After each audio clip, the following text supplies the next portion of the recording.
Dream Media.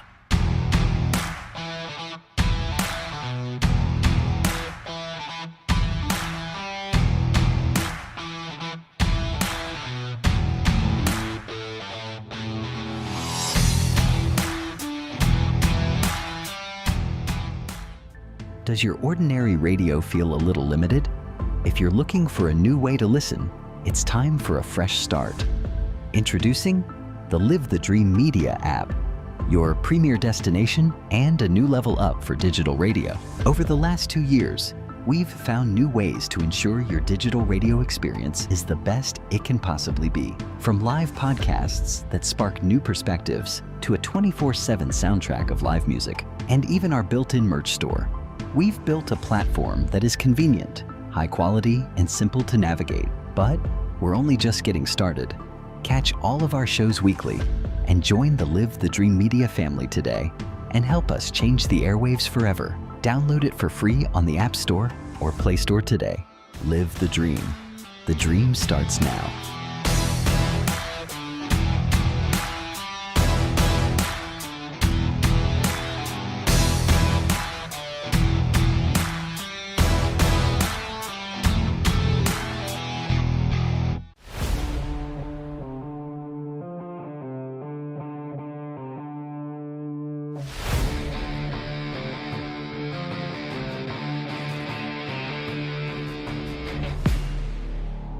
Your favorite radio just got bigger, bolder, and better connected. Live the Dream Media is revolutionizing how you stay tuned in. With our explosive growth in online radio and our brand new mobile app, your entertainment goes wherever you do. Stream your favorite shows, discover new hits, and connect with audiences across the digital landscape, all at your fingertips. Advertisers don't miss out.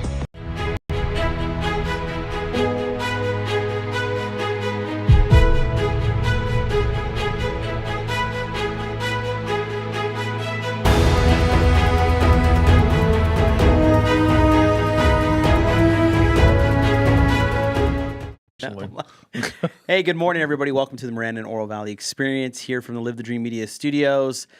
We had to change up our show a little bit today. We had a guest that had to move some stuff around, but it's no worries because we have another awesome guest that we were going to schedule later down the road so he could talk about his campaign in Oro Valley. Because as you know, we like to stay involved in the local leadership structure and other things that are going on and kind of know what to expect from folks that are getting involved.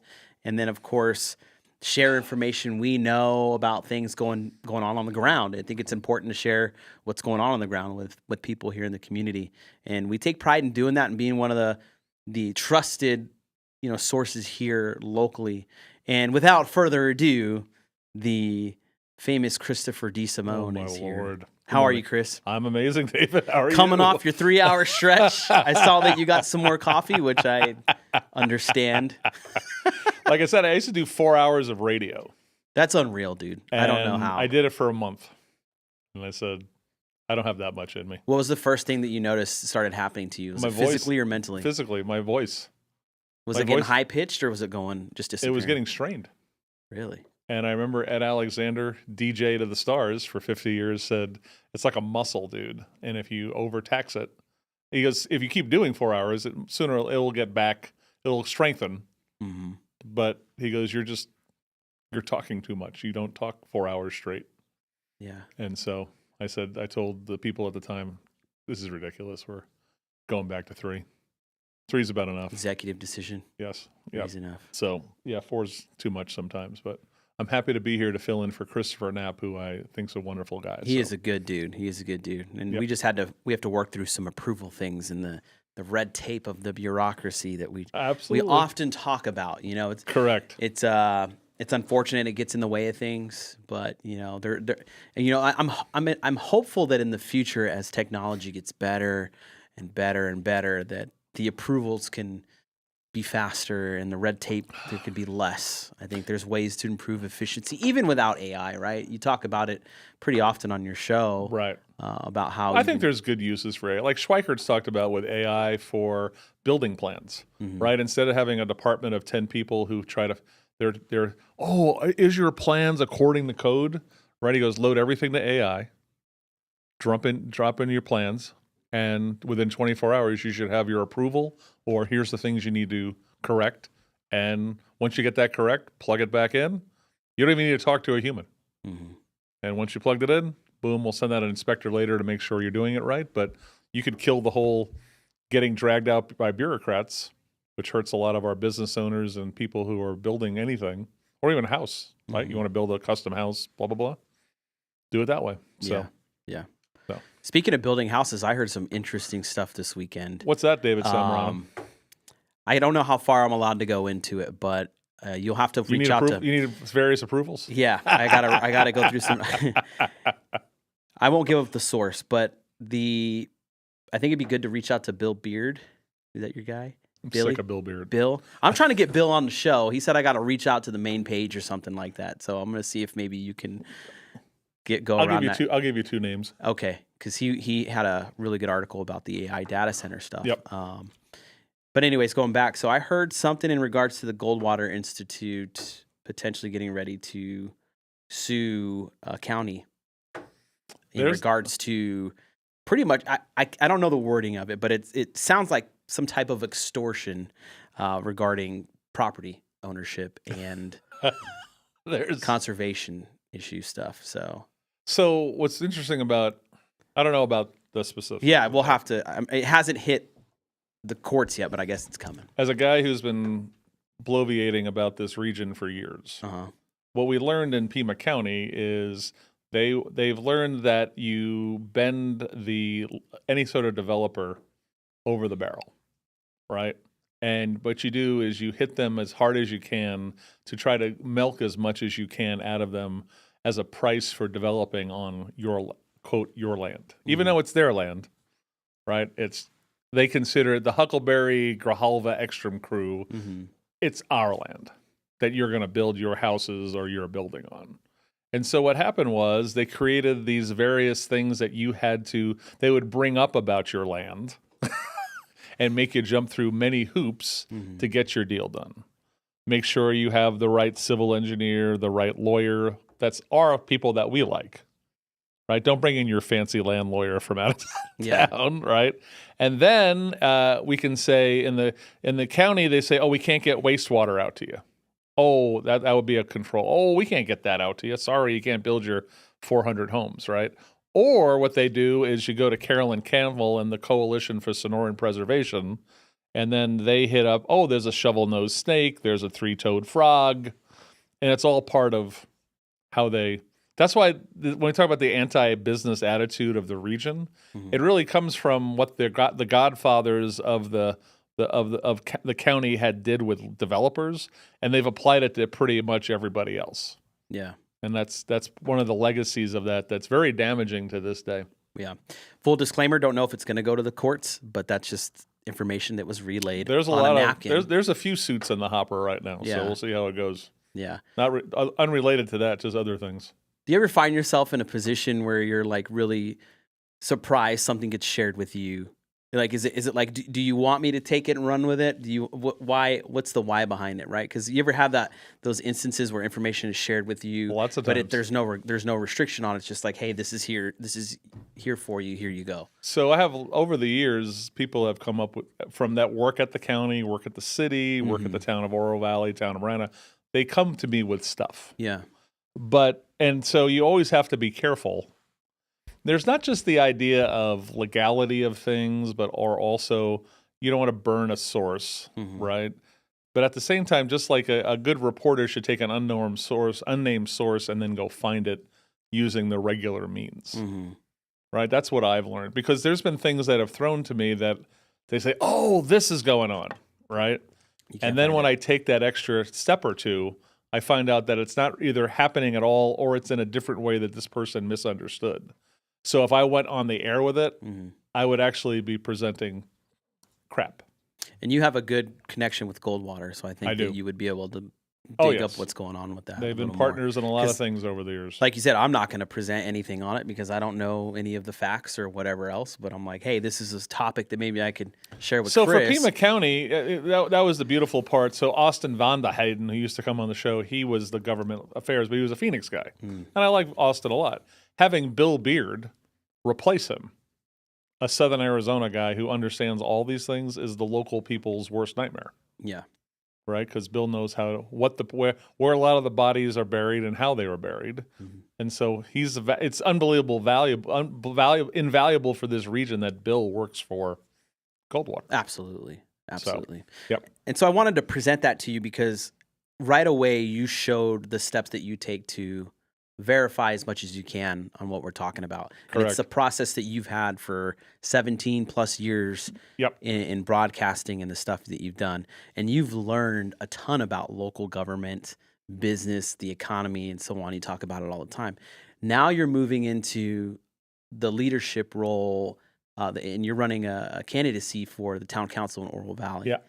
So to the listeners and viewers that are watching the show and listening that are, in Oro Valley that can vote for you, how are you going to take all that you have learned over the 17 plus years and bring it to Oro Valley to make life better, funner, just something, more steady for folks in Oro Valley? Because you've talked about it pretty often. There's a lot of folks that have fixed incomes in the area. So how are you going to do that?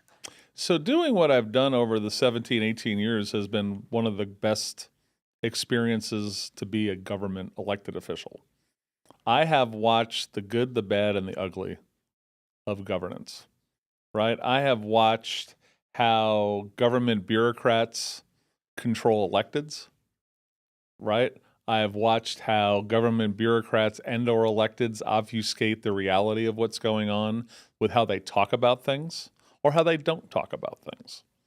One of the greatest things you'll find with me when I get on the Oro Valley Town Council is one of the most invaluable things I ever learned doing broadcasting is follow-up questions. Okay? So what happens is people, it's just the way people want. They want to be prepared in a way, right? And so what they do is they write down their questions. Right? There are people in the past that have wrote down questions they wanted me to ask them, which of course I never do. Right? Even I always felt that way too. When I get an email, I'm like, "What is this?" But there's also sponsors that wanted that, and I said, "Don't give me." I go, "Do you want a good interview or a crap interview?" Mm-hmm. Even for a sponsor, I'll be educated enough about what you do to get a great interview. Don't give me because it becomes out flat, right? But what I've noticed is there's sometimes elected officials, when they're asking questions, they have preset questions in their brain. And then the person kind of answers it, and then they go to the next one.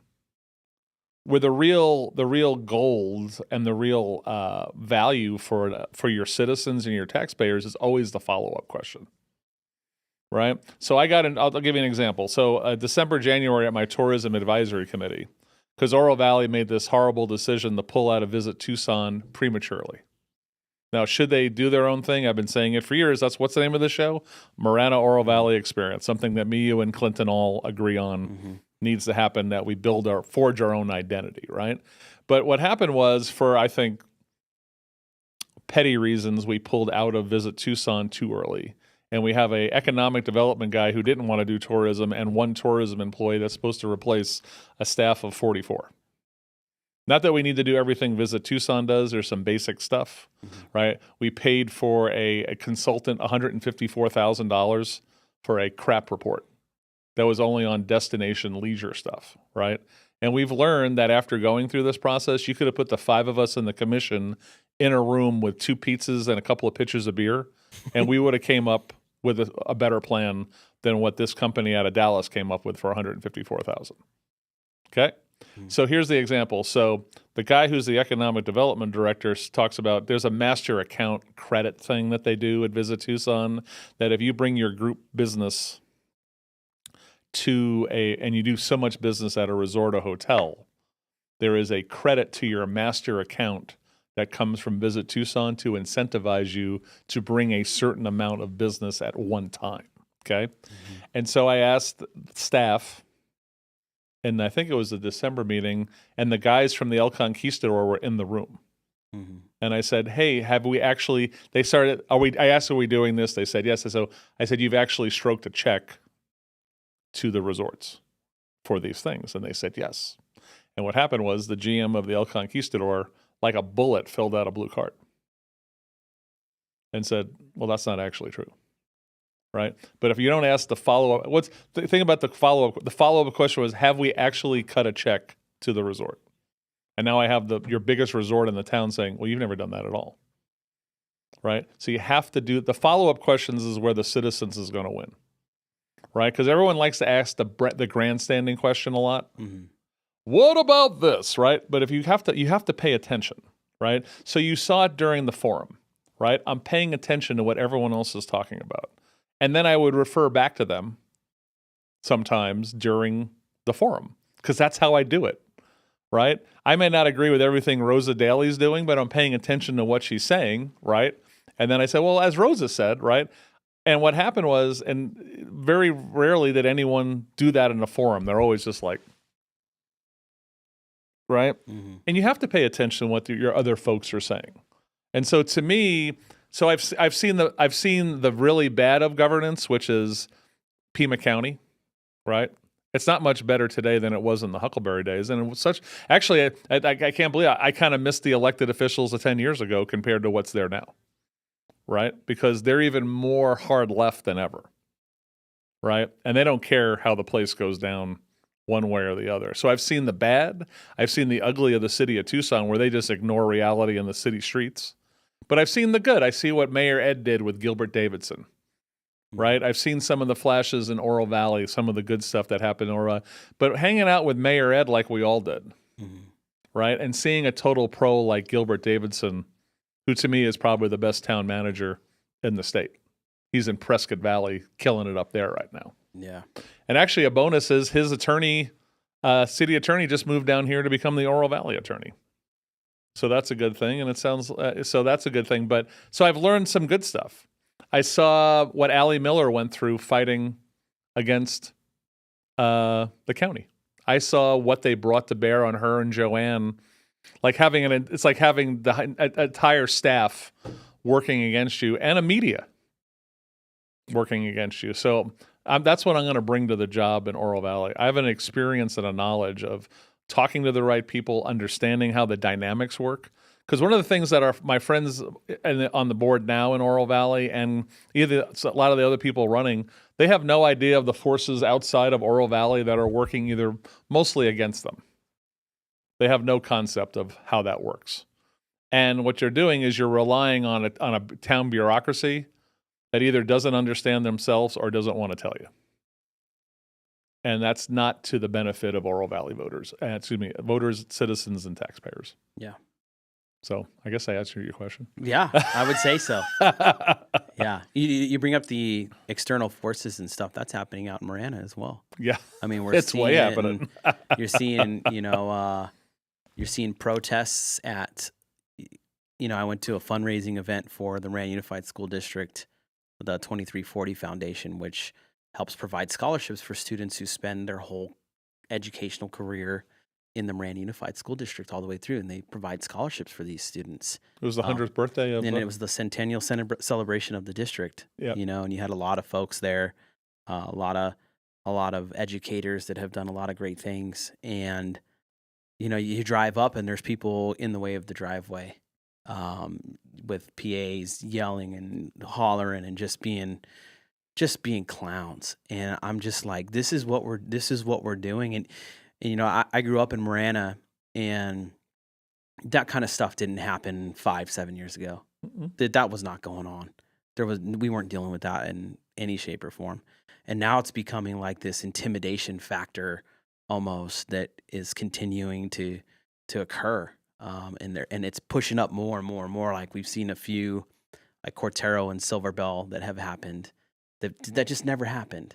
Right. And it's just, it's odd because I see people that are at the town council meetings, and I don't recognize a lot of them from the community. Right. Granted, a lot of people have moved in, but I don't know if I feel confident saying that a lot of folks in the crowd are even from the area. It feels like you're being astroturfed from the South. Yeah. Is what it feels like. And absolutely. The big change was the death of Mayor Ed and Sharon Bronson, switching out Bronson for Jen Allen. For some reason, to me, is part of the change, the sea change of the attack on Marana. Yeah. So, So being in politics and knowing what you know, why is that? What do you have a reason as to why that's happening? Marana and the way they do business is so against the way the county and the city does business. And they've always been a little kind of like a spiritual stone in Pima County's shoe, right? I mean, think about it. Huckleberry was suing Marana over the wastewater deal, right? I remember Gilbert Davidson talking about how, and this was a deal that, Pima County, the way it worked, that they were supposed to hand over when Marana got to a certain population, and they would basically, there was a pre-agreed upon amount to pay for the wastewater treatment plant. Yeah. And Huckleberry's like, well, I'm not going to give it to you. We're not doing that. And then he sued him. So I remember everyone spending hundreds of thousands of dollars on lawyers. And Gilbert once said that he went into Chuck's office, made an appointment with him, and said, can we stop suing each other? Can we just figure this out like adults? And Chuck told him, I got 40 lawyers. Let's keep going. Right? So there's always been this dominance thing that comes from the county. And I don't think this comes from Jan. I think Chuck always wanted to have dominion over the other town. He wanted to kind of crush him in a way and get him under heel. I don't think Jan believes that per se. I think she does want the communities in the county to succeed. But the attitude of the actual board has changed, right? And so for some reason, Marana, they've tried to get in there with some of their candidates before in the past, but for some reason, there's a national movement. Like I said, the worker power guys out of Mesa, right? The law firm out of Los Angeles that reps worker power. That I've never seen it to that level to go into and go after a local town in Marana. And someone needs, I don't know if it is Jen Allen, maybe it just feels like her, but someone needs to tell whether it's Jen or someone else who's supporting all this that you should please back off and let Marana do their thing. Right? Because Marana's the success story of the area. They are the leading community. And I live in Oro Valley and I'm saying this, right? They got the running room space to do it, right? They know how to do community events, right? They know how to embrace their ranching, farming kind of identity, right?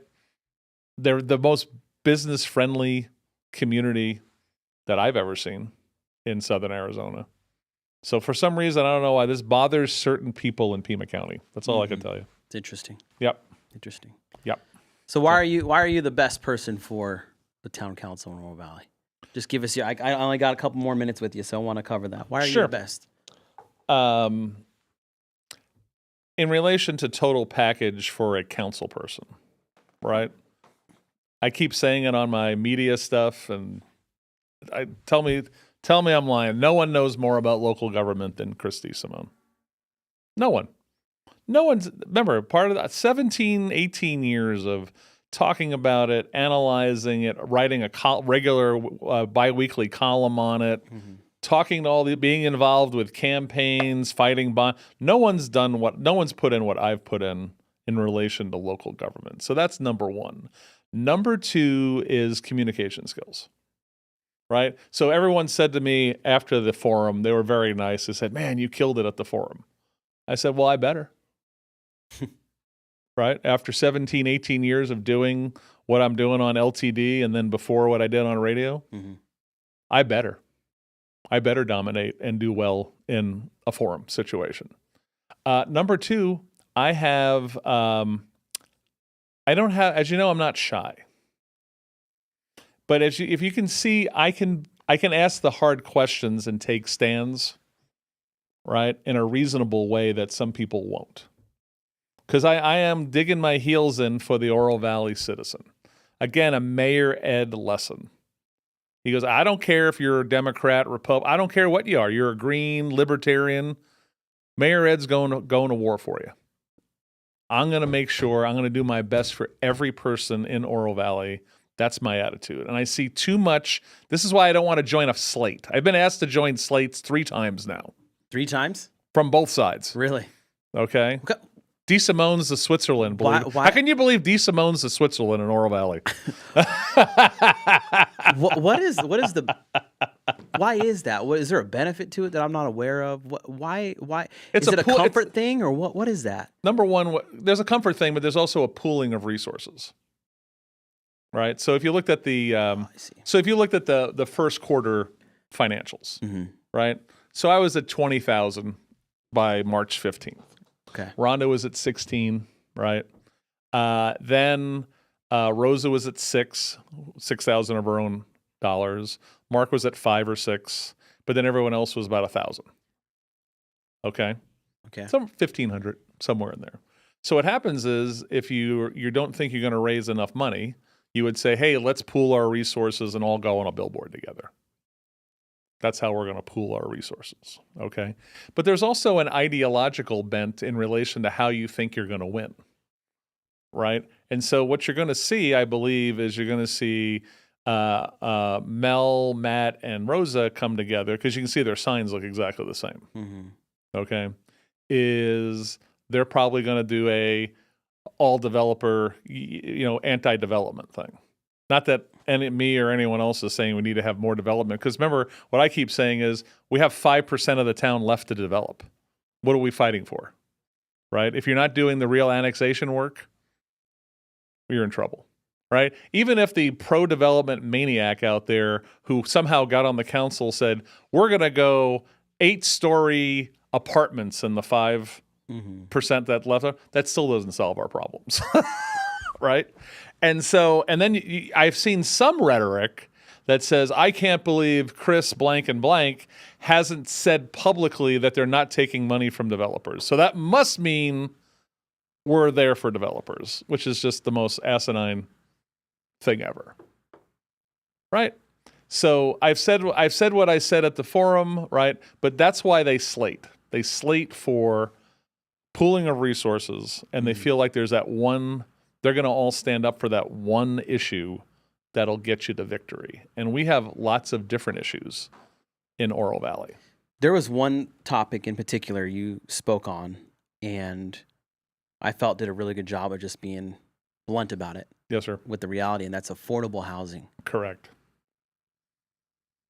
Brought up in Oro Valley, and your response to that for the folks that weren't there, please share. So when you have things like chambers that come up with questions, they're all in good spirit. But when you hang out a lot of rubber chicken lunches, everyone talks about affordable housing. It's just a buzzword, right? What does that even mean? So what they want to make it believe is that there's people who have been priced out of the market because of the cost of apartments and or housing. And there's some truth to that, okay? But it's always a supply and demand problem in the end, right? And so we don't have enough. So with the county and the city playing their games. So you don't have enough development happening. Right. You need more development of the houses. It's been going on forever. To lower the prices because of supply. So one of my favorite lines about the city of Tucson being anti-development, and the place looks horrible, the city of Tucson in most areas, right?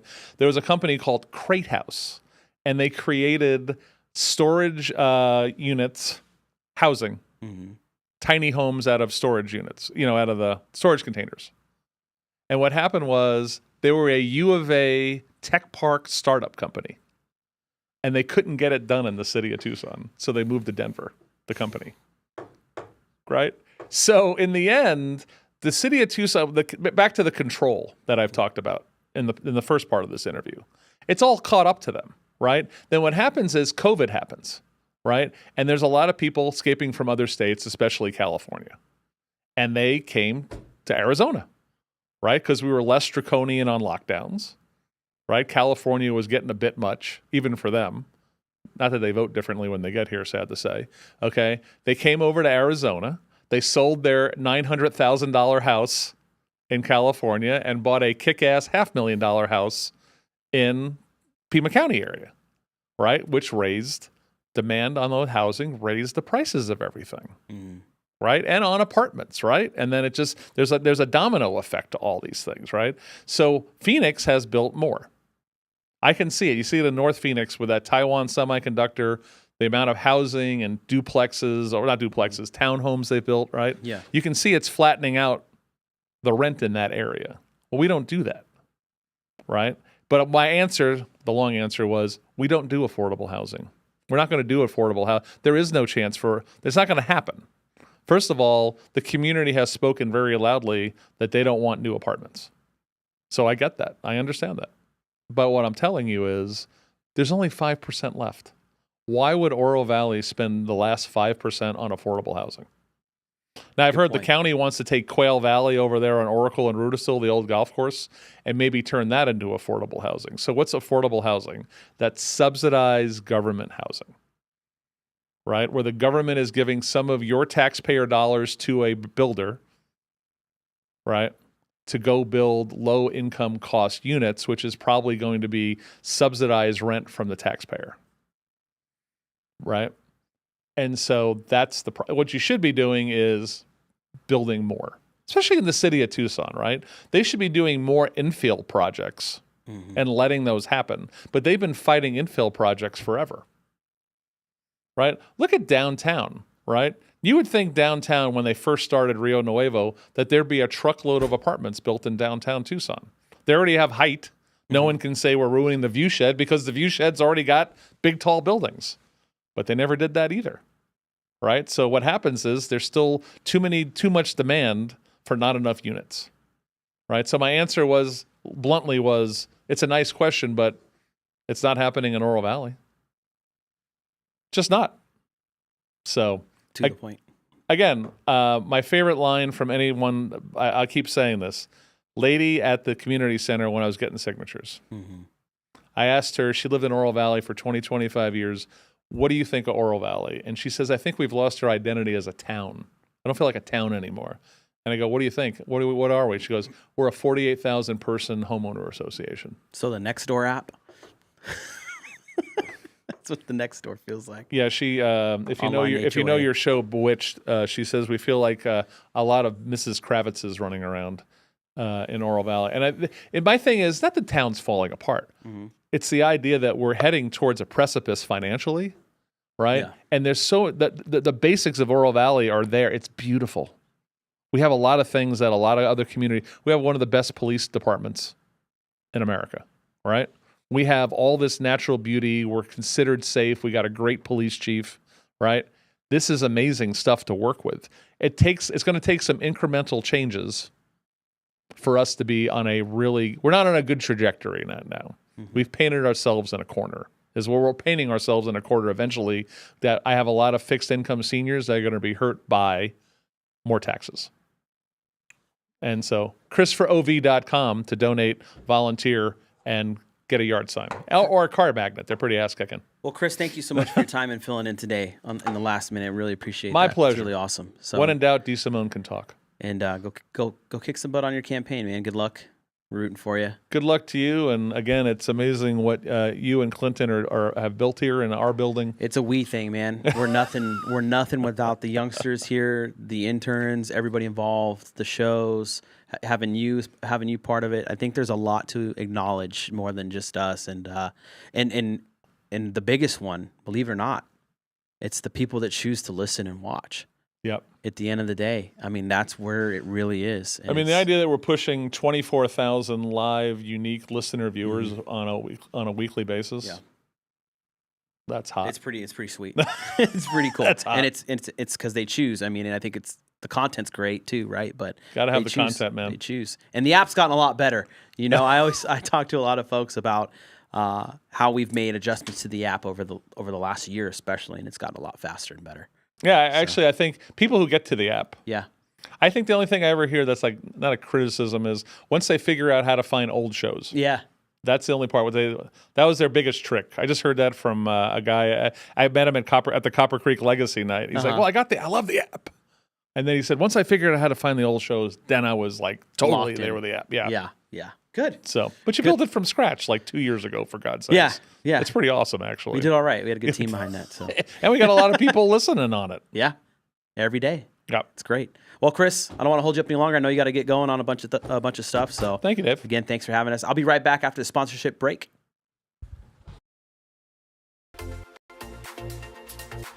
In Marana, community isn't just where we live, it's who we are. And at the heart of it all is the Marana Chamber of Commerce.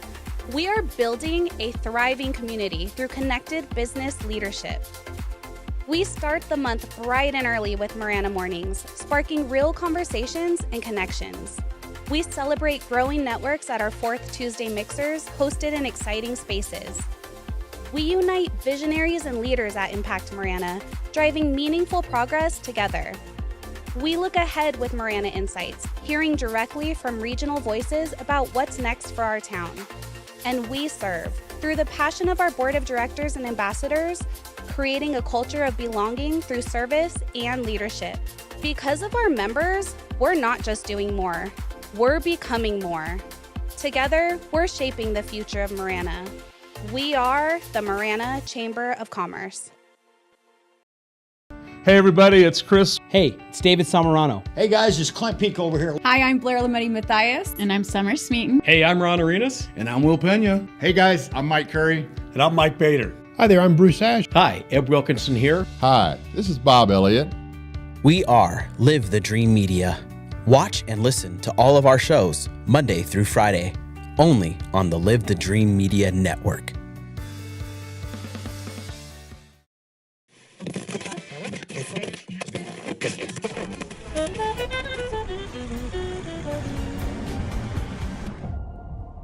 For over a century, radio has changed and impacted the lives of everyone, becoming one of the major foundations of communication, keeping us up to date in news and broadcasting, and providing daily music that we love. Radio evolves more as the years progress and time moves forward, and it is only becoming better. Live the Dream Media is proud to be part of that history, stepping into the evolution of online radio to make it more advanced than ever before. Introducing the Live the Dream Media app, your #1 online radio experience.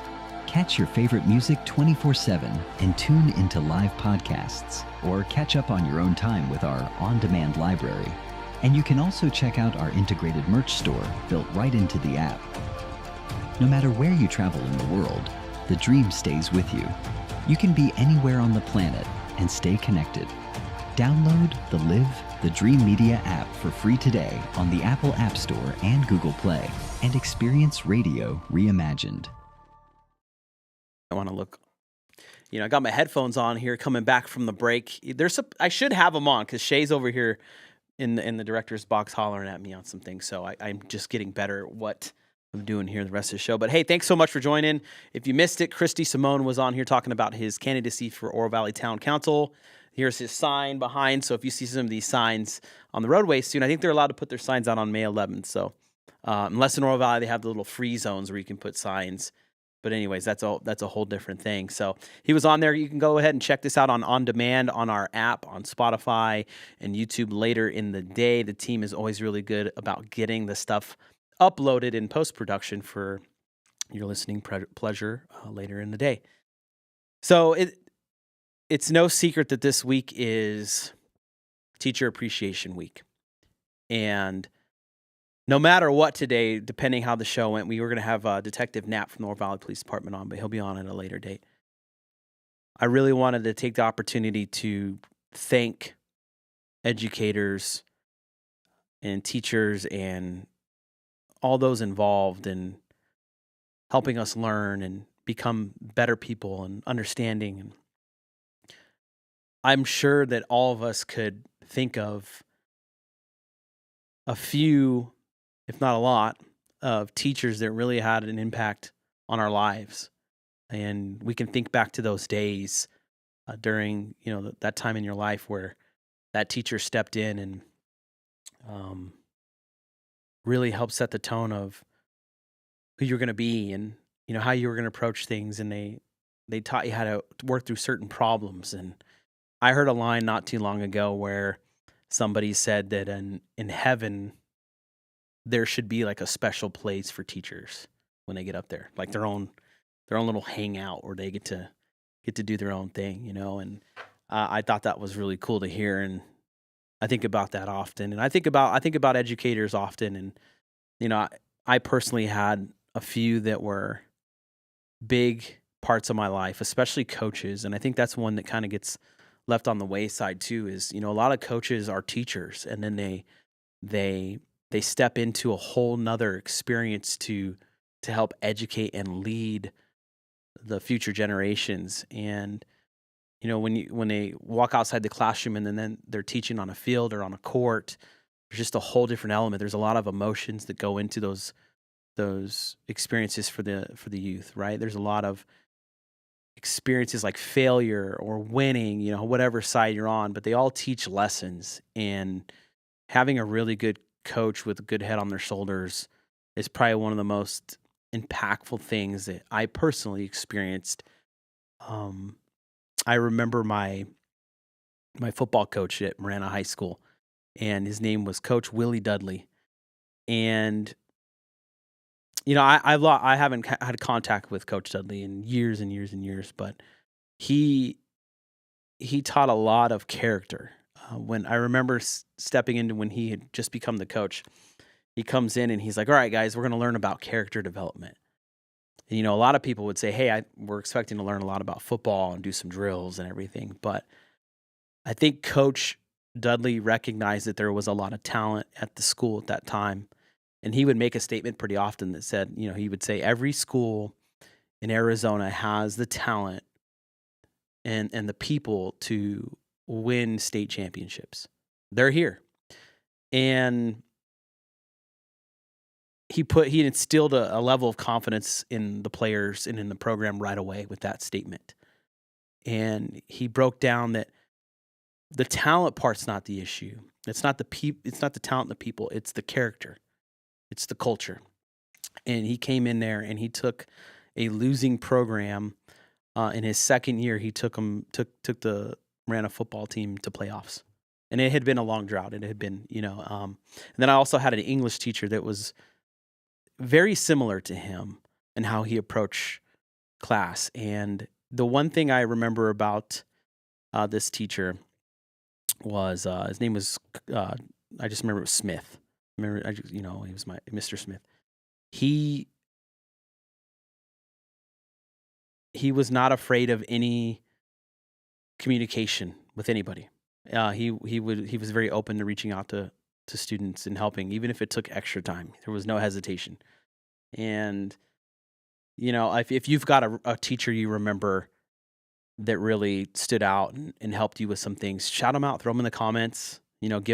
Give them that praise. Because it's really easy to move on and forget about those moments that teachers helped you through. And some of you are probably still in school or in college, and you're going to experience more of that. If not, you already have. But teaching, one thing I've learned about teachers and teaching is I don't think that it ever ends, right? You come across new teachers, whether it's intentional or not intentional. There's more teachers that are going to be in your life. Sometimes it's somebody you meet at work, or somebody that's a supervisor or something at work, or, it can be a peer-to-peer person just teaching you something or showing you something that you didn't know.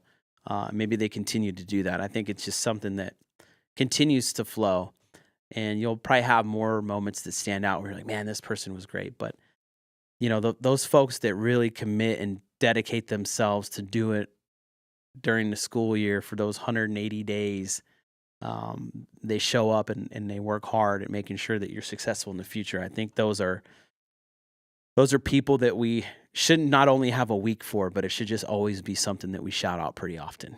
And so on this last bit of the show, I just really wanted to extend my gratitude and how grateful I am for those teachers that really helped me become the person that I am and helped a lot of my friends become the people that they are. I know I've talked to my family members, and they have all those teachers and coaches, those experiences that changed their life and set them on an awesome course. And sometimes that's just all it takes. It just takes that person asking how you are, how they can help you to get better, and making it where students feel confident enough to walk up to them and share that they need help. And so with the conclusion of this show, I want to say thank you to all of the educators and teachers out there. Thank you for what you do. Thank you for what you're going to continue to do. And I hope you have an amazing rest of the year. I know that graduation's coming up, and I hope you have awesome summer vacation plans. You're going to have a good time with your family. And always, I thank all of you for listening and watching the Marana and Oro Valley Experience.